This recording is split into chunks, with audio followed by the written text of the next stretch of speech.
వృక్షములలో ఇప్ప చెట్టును గురించి తెలుసుకుందాం.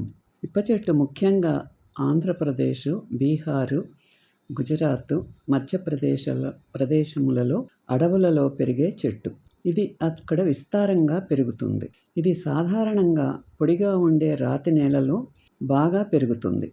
బాగా పెరిగిన ఇప్ప చెట్టు సుమారు 10 మొదలు 15 మీటర్లు ఎత్తుగా పెరుగుతుంది. మహావృక్షాలలో ఇది ఒకటి. ఈ చెట్టు బెరడు సాధారణంగా నల్లగా ఉంటుంది.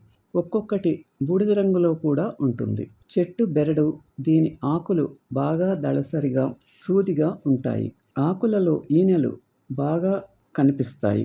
బాగా కండ కలిగిన చిన్న చిన్న పూలు తెలుపు రంగులో కానీ, పాలిపోయిన తెలుపు రంగులో కానీ ఉంటాయి. కస్తూరి వాసనతో ఘుమఘుమలాడుతుంటాయి.